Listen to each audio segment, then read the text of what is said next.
Here I want to bring in California Congressman Adam Schiff, of course, the top Democrat on the House Intelligence Committee, joining me from across the way in the Capitol building.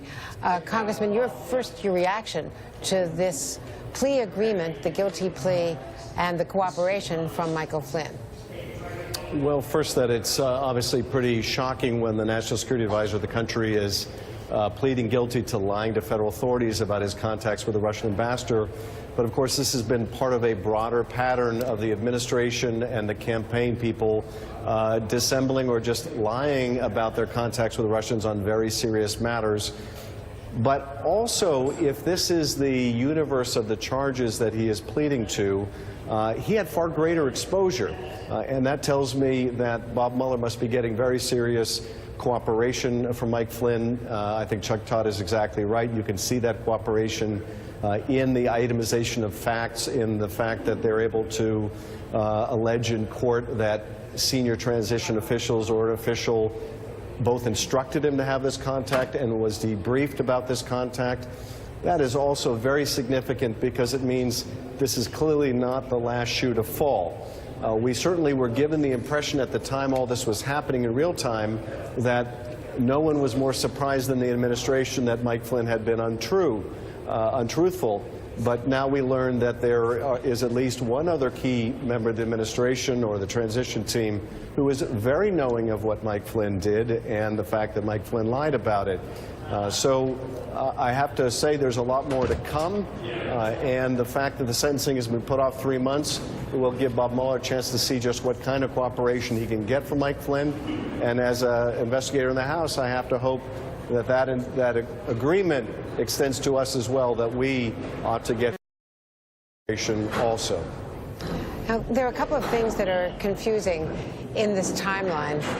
The fact that we know that Sally Yates, 2 days after his testimony, after he acknowledges he lied to the FBI, 2 days later, Sally Yates, the acting attorney general, goes to the White House, tells the White House counsel about this serious problem with Michael Flynn. Presumably, he would have to tell his boss, the President of the United States, that Mike Flynn had lied to the FBI. And yet, he still stayed on. He wasn't fired, and when he was fired, they claimed, for lying to the vice president, or lying about the vice president. And to this day, Ty Cobb is putting out a statement saying that that's why he was fired. Well, this is the thing, and I think, frankly, it was apparent at the time, and that is, the president, when he was in the process of firing Mike Flynn, was at the same time very defensive of Mike Flynn. That's the kind of conduct you would expect if the president was forced to fire Mike Flynn, not because he lied, but because the lie was exposed. And if the president is one of those senior transition officials who was knowing of the contact and perhaps even supporting this contact with the Russian ambassador, that would explain both his reluctance to fire Flynn, but also why he would be intervening with James Comey and urging Comey to drop the Flynn case. Congressman, you were a former prosecutor out in California, and so you know this world very well about plea agreements and about holding a sentencing over him. Mike Flynn has not been indicted for failure to file as a foreign agent. He's not been indicted for lying about his representation of Turkey or anything else related to Turkey, to the cleric, to a lot of other things that we know Mueller has been looking into. What do you think is going on here behind the scenes in terms of what his cooperation really represents? And is this, in fact, a sweetheart deal, as Pete Williams and Chuck were suggesting, because it's a very light charge, and we don't know yet what the sentence will be, but nothing else is mentioned? Well, Andrew, I think you're right. When you look at the range of potential exposure that we know about that's in the public realm, you have the monies he received from Russian entities, the money he received for the Russia speech, the money he received from Turkey, the failure to report these things. You saw in the Gates and Manafort indictments that Bob Mueller is not averse to indicting people on the basis of the failure to disclose they're acting as an agent of a foreign power. And then you have all those issues related to potential conspiracy to kidnap Fethullah Gulen, this cleric in Pennsylvania, another very serious set of allegations.